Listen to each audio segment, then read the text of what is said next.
Bonjour, bonsoir à tous. L'aparté d'aujourd'hui concernera la guerre des nerfs, à savoir les infos négatives, les provocations négrophobes que l'on peut voir sur les différents médias occidentaux.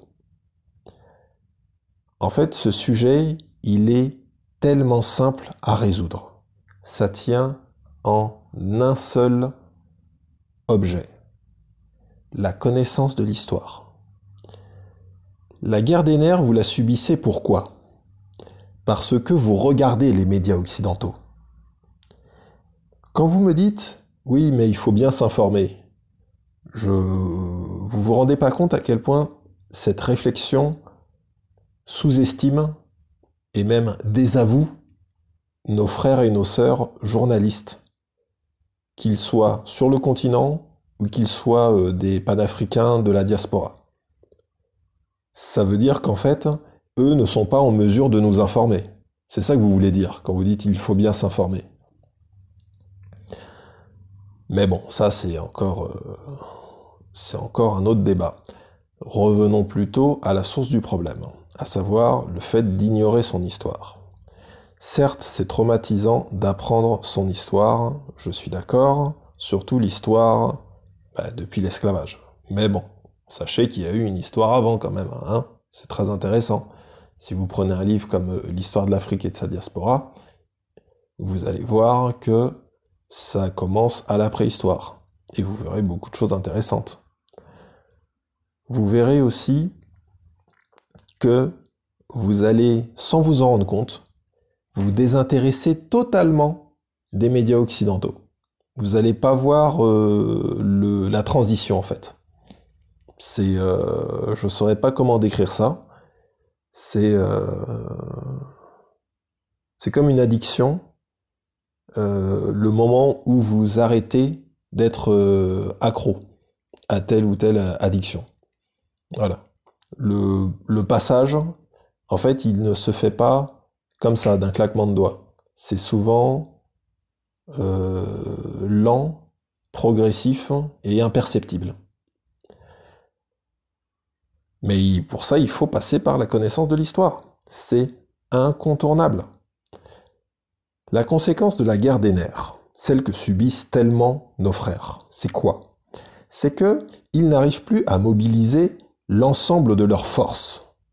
Leurs forces, qu'elles soient mentales, intellectuelles, émotionnelles, et même physiques, parce que les mauvaises émotions, les mauvaises pensées, vous les somatisez, ça va se voir physiquement.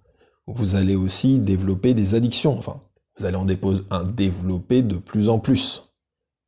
Je ne parle même pas des baisses de morale régulières, trop régulières. On peut même parler de dépression chronique dans certains cas.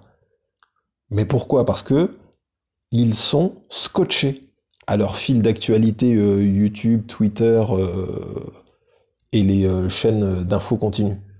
Ils sont scotchés devant ça. Qu'est-ce que vous voulez faire ? C'est la base. Avant de pouvoir aspirer à aller mieux, c'est de connaître son histoire. Vous ne pouvez plus rester là à découvrir la négrophobie. Oh, il y a eu l'affaire ci. Oh, il y a eu l'affaire ça. Mon Dieu, qu'est-ce qu'ils sont négrophobes. C'est plus possible. Vous ne pouvez plus continuer comme ça. Le néocolonialisme, pareil. Toutes ces manœuvres qui sont mises en place. Mais vous ne pouvez plus faire comme si vous le découvriez.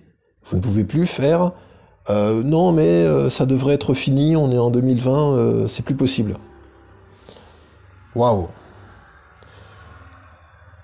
Ça ne tient qu'à ça. Ça ne tient qu'à ça.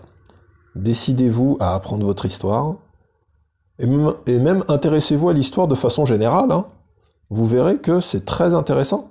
Vraiment. On se rend compte que ce que l'on vit actuellement, c'est pas une nouveauté. Déjà.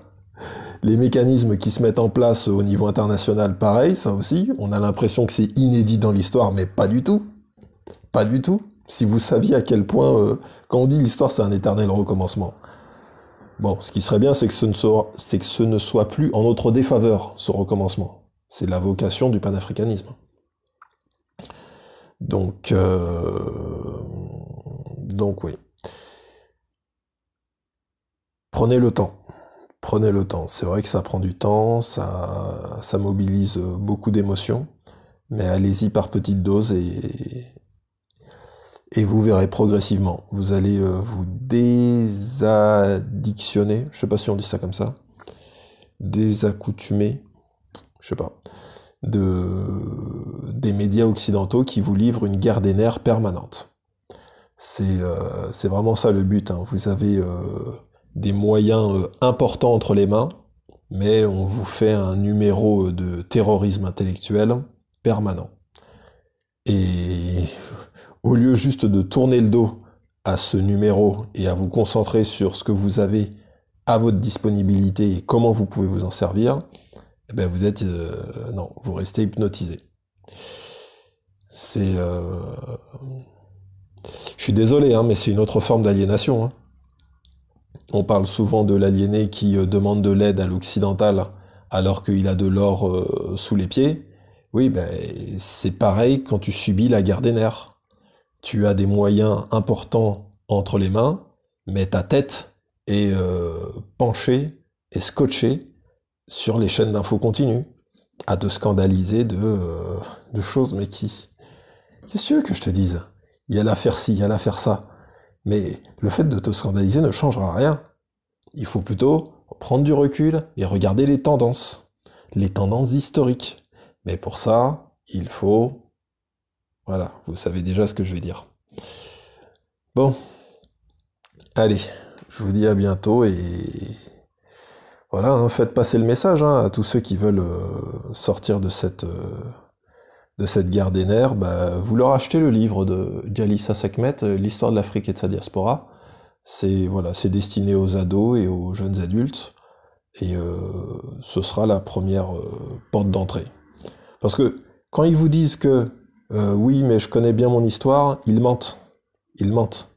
Tu peux pas bien connaître ton histoire et te scandaliser de oh comment ça se fait. Mais tu sais que ça se fait. Tu vois, c'est comme si tu disais, c'est comme enfoncer des portes ouvertes, tout simplement. Tu enfonces des portes ouvertes et après tu dis oui, mais je savais qu'elle était ouverte. Mais pourquoi tu as foncé dedans alors? Pourquoi tu fonces dedans? Reste concentré. Reste concentré sur ce que tu as à ta disposition et mets-le en œuvre, au lieu de foncer tête baissée sur des portes ouvertes. Et après, pour faire style, non, mais je savais, arrête un peu, hein. Ah là là là là là là, qu'est-ce que vous voulez faire? Donc, après, oui, pourquoi est-ce qu'on veut pas aussi admettre qu'on est ignorant? Ça, c'est qu'on appelle ça? C'est les faux fiers. C'est les faux fiers. Ils font semblant d'avoir de l'orgueil, mais quand vous voyez les moyens qu'ils se donnent, il n'y a aucune fierté. Il n'y a aucune fierté. C'est juste de l'apparence. Quand vous vous donnez les moyens de votre ambition sans faire de publicité, vous avez beaucoup de fierté. Vous avez beaucoup d'orgueil. Mais juste montrer, parler, faire du bruit, ça, bon, ça peut peut-être tromper les gens qui sont encore plus aliénés que vous, mais à un moment donné, vous allez tomber sur des gens qui vont vous dire, mais attends, tu te fous de la gueule de qui là? C'est ça, hein, ceux qui agissent, ils utilisent des ressorts mentaux qui ne sont disponibles qu'à ceux qui connaissent leur histoire, qu'à ceux qui ont tourné le dos à la guerre des nerfs. Autrement, c'est pas possible. On peut prétendre aussi, mais non, il y a des bases. Il y a des bases. Donc voilà, le but c'est pas non plus de faire un concours d'intello qui connaît le mieux ceci, qui connaît le mieux cela.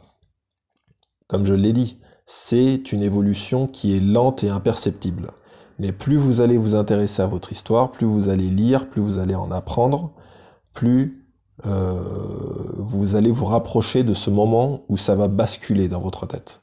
Ça va basculer dans le sens je n'ai plus aucun intérêt à regarder les médias occidentaux. C'est dans ce sens-là que ça va se faire. Vous allez regarder ça, mais c'est comme si vous voyiez du chinois. C'est comme si vous lisiez du chinois. C'est pareil. Donc, et quand je dis les médias, ça comprend aussi les divertissements, hein. Les histoires de Netflix, hein, c'est pareil. D'accord? Si vous prenez ça comment on appelle ça, sans faire le tri entre la propagande qu'il y a derrière et la partie purement narrative, hein, purement scénaristique, bon bah c'est le cheval de Troie, hein. C'est le cheval de Troie. Et ça, hélas, beaucoup de nos frères, beaucoup de nos sœurs, ben oui, ils se sont pris le cheval de Troie, hein. Sur certains thèmes, on le sent bien que c'est plus Netflix qui a fait leur culture panafricaine que les livres. Eh ouais, parce que quand tes références, c'est des productions qui, certes, parlent de l'esclavage, certes, parlent de telle ou telle grande figure de la lutte noire américaine, c'est bien, mais quand tu vois qui a produit, bah, tu te doutes bien qu'il y a un... Tu devrais bien te douter qu'il y a un cheval de Troie dedans. Non? Bien sûr que si. Bien sûr que si, il y en a un. Après, voilà. Il faut, pour savoir faire le tri, il faut lire des livres. Et tant que vous ne faites pas ce travail... En fait, l'intérêt, il est où? L'intérêt, il est que quand vous êtes producteur de cinéma, il vous faut énormément d'argent. Et vous ne pouvez pas vous permettre d'en perdre beaucoup. Tandis que lorsque vous êtes éditeur de livres, bon ben, ça demande beaucoup moins d'argent, hein. Ça demande beaucoup moins d'argent. Donc vous pouvez même vous permettre de perdre de l'argent, puisque de toute façon, vous n'en avez pas investi beaucoup. C'est des sommes, c'est quoi? C'est quelques milliers d'euros.